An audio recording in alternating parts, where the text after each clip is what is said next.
कारण थे? पढ़े लिखे नहीं थे, और गरीबी थी, और हाँ हाँ वही पढ़े लिखे नहीं थे, और मुझे जो समझ में आया ये दो कारण तो थे ही।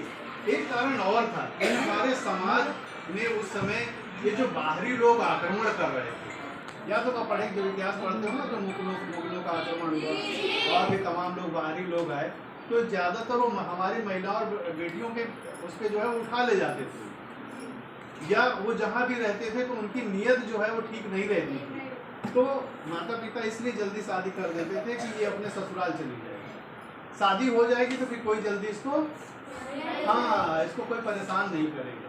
एक तो ये कारण था, और दूसरा था कि लोगों के पास काम धाम तो थे नहीं, तो पता लगा कि मेलों में एक बिरादरी का सम्मेलन होता था सभी बिरादरियों को, और वहीं तय हो जाते थे लड़का लड़की वहाँ हो या ना हो, वो तय हो जाता है कि तुम्हारी लड़की हमारा लड़का और इसके साथ ये शादी हो जाए, वहाँ तय हो जाता था। और उसके बाद फिर उम्र नहीं देखी जाती थी, वो छोटा है कि बड़ा है, कैसा है, जैसा भी है उसको शादी कर देना होता है। अपना झंझट जो आप कह रहे हैं ना कि बोझ जो है वो जितनी जल्दी उतर जाए वो अच्छा। और दूसरा ये भी कारण था कि बच्चे ज़्यादा होते थे, एक माता पिता के पास बच्चे ज़्यादा होते थे तो जिम्मेदारियाँ बहुत होती थी। तो मान लो कि 3 बेटा 2 बेटी ऐसे होते थे, ज़्यादा संख्या में होते थे बच्चे, तो होता था ना कि जल्दी जल्दी निपटाओ इनको, साल में एक निपटाते जाओ, तो बुढ़ापा तक जो है सबकी शादी हो जाएगी। उनको ये नहीं पता होता था किसकी जल्दी करनी है, किसकी देर में करनी है, और जल्दी जल्दी शादी हो जाती थी। तो इस तरह का दूसरा आर्थिक कारण भी था, पैसे वैसे ज़्यादा होते नहीं थे, लोग अगर दहेज वहेज मांगते थे तो वहाँ नहीं होती थी, ये होता था कोई जल्दी से मिल जाए लड़का बस करो और काम खत्म करो। तो इस तरह की दिक्कतें थी। अच्छा, इसका दुष्परिणाम क्या हुआ, क्यों इसको रोका गया और किसने रोका है बताओ। सबसे पहले बाल विवाह पे किसने आवाज़ उठाई? 1926 में उन्होंने पार्लियामेंट में ये प्रस्ताव रखवाया और 29 में वो लागू भी हो गया। तो ये अंग्रेजों मतलब हमारा देश जब आज़ाद भी नहीं हुआ था उससे पहले ये कानून आ गया था हमारे 1929 में आज़ादी से पहले ही ये कानून आ गया था। और तब जो है लड़कियों की उम्र जो थी वो 14 साल की थी और जो निर्धारित किया गया था, और लड़कों की 18 साल निर्धारित की गई थी। लेकिन उसके बाद फिर ये चेंज किया गया, बीच में कई एक अमेंडमेंट आए जिसमें और ये 2006 में जो बाल विवाह प्रतिषेध अधिनियम 2006 आया, इसमें 18 साल और 21 साल, ये तो आप लोगों को पता है ना। तो ये हो गया। अब हुआ क्या, इसके दुष्परिणाम क्या होते थे, ये तो काफी कुछ लोगों ने बताया भी कि जल्दी विवाह में क्या होता है ना। जल्दी विवाह में एक तो हम मतलब शारीरिक रूप से सक्षम नहीं होता व्यक्ति, ठीक है, वो खुद बच्चा होता है, जैसे कि मैडम अभी आपको कविता में सुना रही थी, तो उसको हर गृहस्थी कैसा चलाना है ये नहीं पता होता, एकदम नहीं पता होता है। जैसे इन्होंने बताया कि वो स्त्री करना है तो खुद ही नहीं पर मालूम कैसा, भी मम्मी सारा काम कर रही, फिर वहां जाने के बाद तो सास तो करेगी नहीं, सास तो काम ही करवाएगी, नहीं करोगी तो झगड़ा होगा, मारपीट होगी, है ना, मारपीट होगी, तो फिर क्या होगा परिवार में, लड़ाई होगी, फिर घरेलू हिंसा होगी, घरेलू हिंसा होगी। फिर इस तरह से परिवार सुख चैन से नहीं रह पाएगा, है ना। तो 18 साल नियत जरूर है, लेकिन 18 साल में भी सही मायने में लड़की परिपक्व तो नहीं होती, उस समय भी उसको नहीं कर, कम से कम 20-21 तक होनी चाहिए, है ना। अब बहुत लोग कर रहे हैं, लेकिन आज भी तुम देखो अगर 100 बच्चियों की शादी होती है ना तो उसमें 15 लड़कियों की शादी बाल विवाह ही होता है। और बहुत सारे पूरे जिले में कोई जब इसी तरह से भोले भटके फोन कर देता है तो हम लोगों की निगाह में आता है, नहीं तो कितनी लड़कियों की शादी हो जाती है, 16 साल 17 साल में हो जाती है। तुम अपने आस पड़ोस में देखोगे, पता करोगे तो पता लगेगा कि इसकी शादी तो 15 साल में होगी। लेकिन देखो ऐसी स्थिति में एक तो वो जब ससुराल चली जाएगी तो वहाँ काम बहुत ज्यादा पड़ेगा उसको, लड़कियों को खाना कम मिलता है, खाना कम दिया जाता है ना लड़कों की अपेक्षा, लेकिन ससुराल में क्या लड़ पाओगी? शुरुआती दौर पे नहीं लड़ पाओगी, है ना, बड़ा संकोच रहेगा और जो मिलेगा वही खाओगी, है ना, होगा ना ये। तो क्या होगा? शरीर क्षीण होगा, खून की कमी होगी। अगर शरीर कमजोर होगा तो खून की कमी होगी कि नहीं होगी?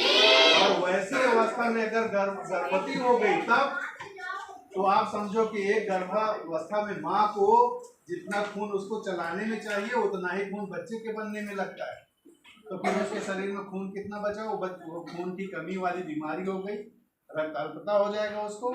और फिर इस स्थिति में जो शिशु मृत्यु दर और मातृ मृत्यु दर का नाम सुना होगा ना, शिशु मृत्यु दर और मातृ मृत्यु दर।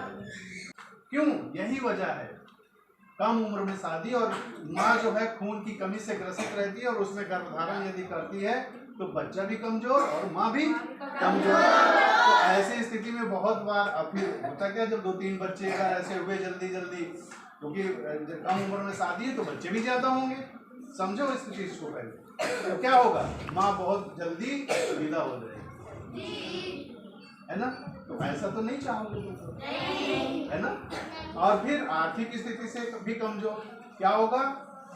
गए, कम उम्र में शादी हुई थी, पढ़ाई भी ढंग से नहीं कर पाई, कहीं नौकरी भी नहीं मिला, बस ससुराल का जो है चूल्हा चौका बर्तन में केवल लग गए ना। तो ऐसी स्थिति में कुछ कहीं से तुमने कमाया भी नहीं, जो कमाए पति की कमाई पे ही निर्भर रहेगी, तो पूरा परिवार चलाने में भी दिक्कत। 3-4 बच्चे हो जाएंगे, उनके पढ़ाई लिखाई का, उनके दवा दारू का, जो कमाई हो रही है उसी।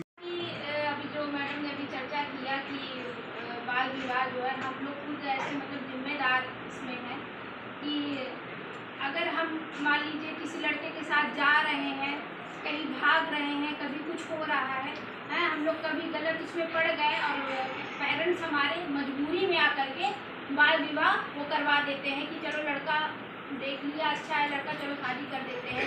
क्योंकि उसमें देखिए हम लोग कहीं ना कहीं जिम्मेदार ना, हम लोग अपने पेरेंट्स का भरोसा, उनका विश्वास छोड़ रहे हैं। अगर हमारे पेरेंट्स हमको भेज रहे हैं पढ़ने के लिए, कोचिंग ट्यूशन जहाँ भी भेज रहे हैं, मान लीजिए कुछ और सिखा रहे हैं, आपको डांस सिखा रहे हैं, आपको कुछ और म्यूजिक सिखा रहे हैं, संगीत सिखा रहे हैं, अगर हम लोग जा रहे हैं कहीं तो हमको ये करना चाहिए ना, हम जिस काम के लिए जा रहे हैं वो काम करके अपने घर आए। कुछ बच्चे क्या करते हैं, पेरेंट्स से बताया कि हाँ यहाँ जा रहे हैं, अभी जैसे मैडम ने चर्चा किया ना, वो लड़कों के साथ चलेगा, यहाँ घूम रहा है, वहाँ घूम रहा है। मान लीजिए कल को देखिए छोटा शहर है, कल को कोई मान लीजिए आपके पेरेंट्स का परिचय वाला बता दिया कि हाँ आपकी बच्ची यहाँ पर घूम रही थी फलाने लड़के के साथ, तो पेरेंट्स इस टॉपिक मतलब मजबूर हो जाते हैं ये चीज़ सोचने में कि नहीं अब बच्ची हमारी बड़ी होगी, चलो शादी ब्याह कर देते हैं। तो ये चीज़ कहीं ना कहीं ये जिम्मेदारी हम लोग को सोचना चाहिए कि नहीं, जो बाल विवाह हो रहे हैं तो इसमें हम लोग को खुद एक्शन लेना चाहिए कि नहीं, जो हम लोग कर रहे हैं ये बहुत गलत है।